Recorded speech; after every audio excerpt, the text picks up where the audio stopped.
All right, let me give you guys my read on it. I think when Draymond Green opted out, that he basically, and then Steve Kerr came out and said, hey, if Draymond leaves, we're no longer a title contender. I think those two moves leverage this trade. I think Draymond had options, and at the end of the day, I'm sure there was talk of a couple weeks ago. Oh, they're going to trade Jordan Poole. Then a couple days before Green opts out, there's talk like, well, maybe Poole's going to stay. Maybe Poole's going to stay. Then Green opts out. He's got options. If Green leaves, the run is over. And not only is the run over, Steph Curry's pissed, and maybe Steve Kerr wants out. So I think Draymond Green, by opting out, basically said to the Warriors, it's him or me.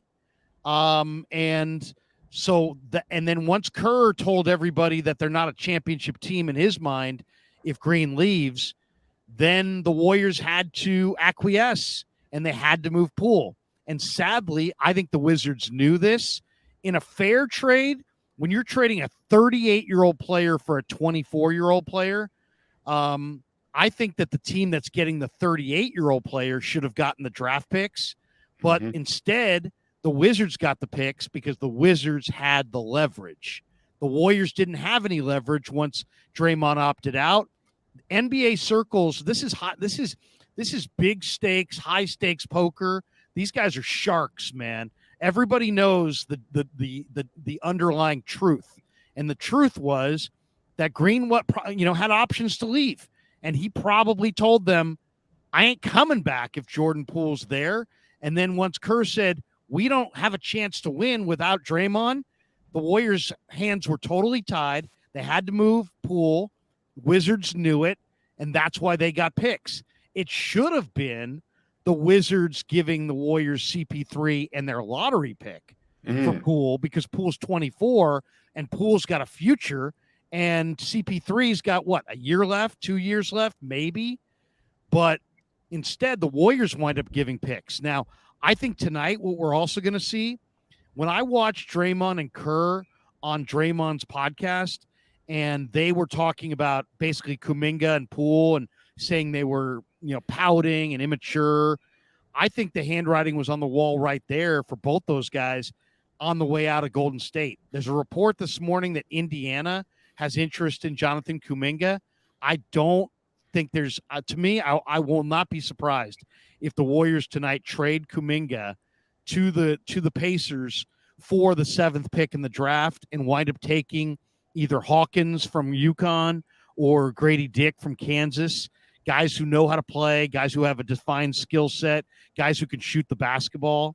And then at 19, I could see Golden State maybe going with like a Chris Murray, maybe a Ben Shepherd, who, Red, I know you said, that you could see Shepherd there. Those guys are more polished and ready to play. And now you've got Paul there to take the point guard responsibilities. Now you're looking for the shooters. I think we're going to see it tonight. I think they're going to add a couple shooters. I think Kuminga gets moved, and I think they'll take a couple shooters tonight. What do you guys think? I love it. I love everything that you said. And over the past couple of days, 4 or 5 days, I've been doing deep dives on players and evaluating all of these guys in the draft. And if Kuminga came out this year, he would still be a top 10 pick. So it actually makes sense from Indiana's perspective if they're interested, because he's going to get minutes. Moody says that he's actually grown an inch or two. So this kid could be a monster in the right situation. The right situation might not be for the Warriors. Yeah, man, I like it. Ben Shepherd, if you look at him, a composite to Klay Thompson at Washington State, that's how he looks. Now, he's not quite as tall as Klay, and he's probably not the defender, but he's a polished offensive player. I think the Warriors will be able to get some veteran bigs for very, very small salaries. I like where they're going. And all of the machinations that you talked about involving relationships and how that affects chemistry is spot on. And Paul comes off the books at the end of the year, so the Warriors get in better financial shape. The minus $90 million that they don't have to pay Poole. You wanted some draft picks back, but considering everything, I think this was a really strong move by the Warriors. I disagree. I disagree with the fact. I don't think Jonathan Kuminga is going anywhere. So I respectfully disagree with you. Yeah. This tells me that the Warriors, Jonathan Kuminga was off the trade talks. He was not available for trade, in my opinion. If they were to move Jonathan Kuminga, they should have packaged him with Poole to go and get a big fish.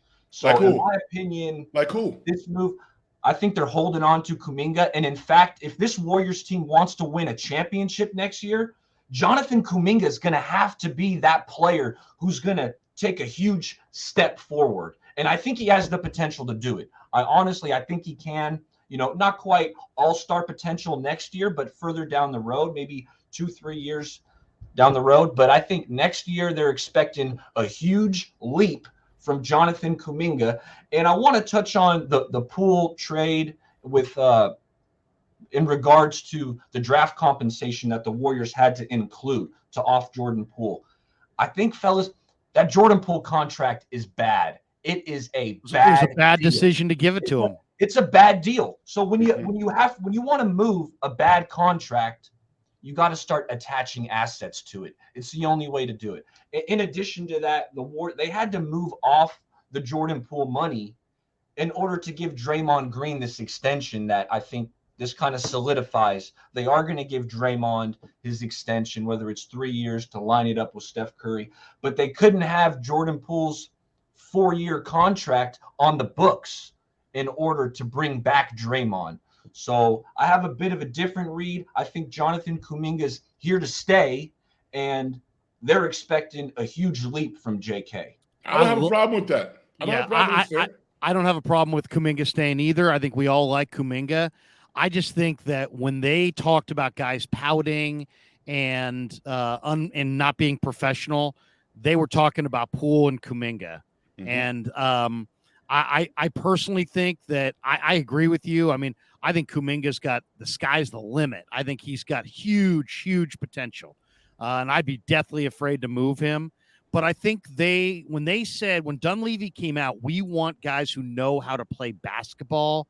I thought that was a direct message to Jonathan Kuminga, because I think Kuminga has some great things about him, but I think he's an undeveloped player in a lot of ways.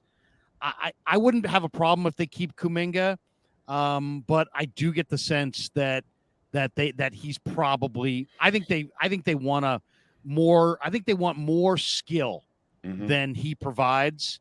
I think they're probably going to move off of him. As the other component of this is, Joe Lacob saves $100 million. Right. I mean, and now it's like pretty obvious. And I'll say this, there was a lot of people saying, well, maybe Draymond's going to get, 3 years, $30 million. I bet you Draymond takes less.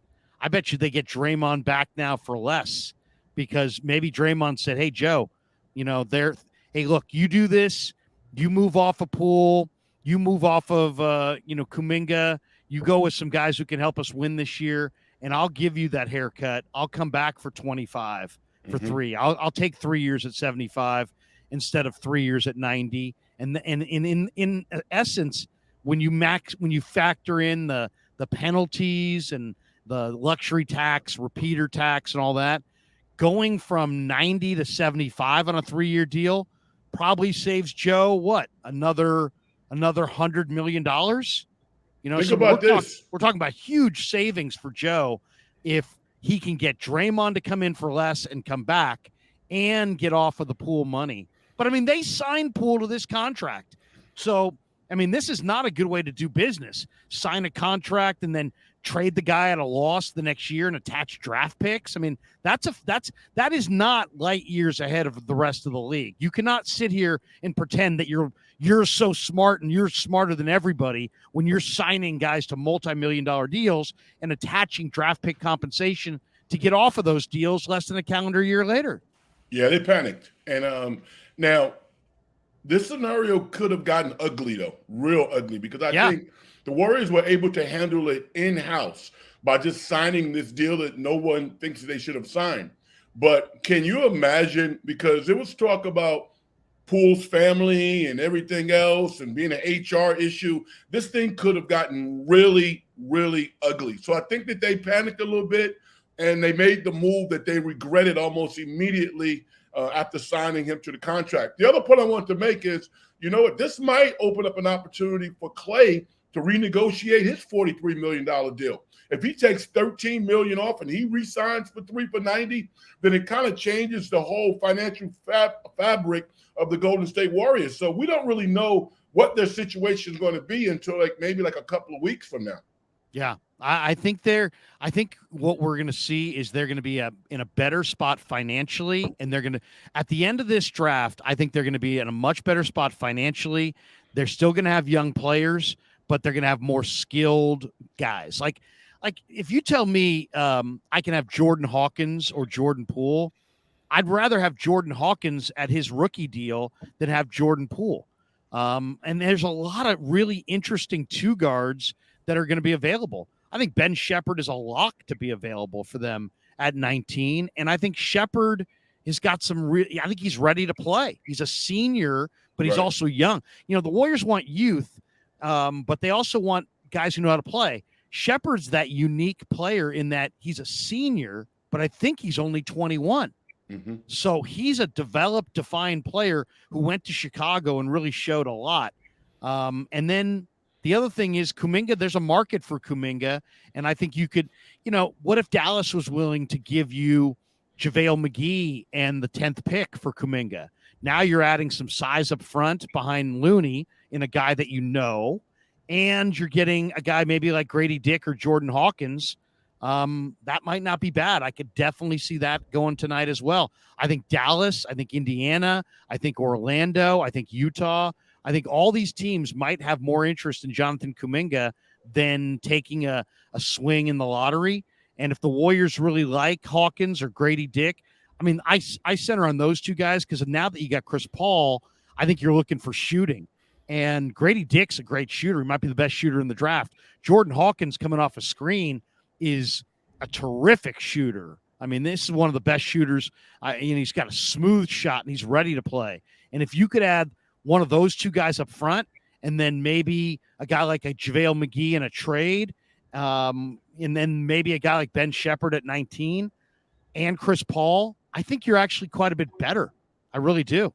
And then as far as Klay Thompson, I get the sense that, the other part, I mean, as far as what Frank said, the one thing that we don't know is we don't know what the Draymond Green leaving step would lead to. One, I think we would all be in agreement that they can't win without Draymond. So that's one. But maybe Kerr doesn't want to come back. And then what? Who coaches the team? Now you've lost your GM and your head coach. And here's the unthinkable, but think about it. What if Steph balked? I mean, there is no player that means more to Steph Curry's production than Draymond Green. It would not be totally crazy if somehow Steph was like, you know what, get me out of here. If Draymond's not coming back, I don't want to be here. Then forget these problems with Poole and money and picks. Then you've got nobody's going to your arena. You got empty seats. You're being called a jackass. Dunleavy's, run as a general manager, which just begun, is under huge attack.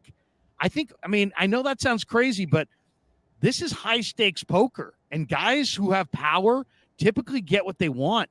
And I just think that Green had huge leverage on the Warriors. We know that he probably, we suspected he didn't like Jordan Poole, but then once him and Kerr sat down and Kerr's talking about pouting and immaturity and unprofessionalism, and Green's right there and they're in lockstep.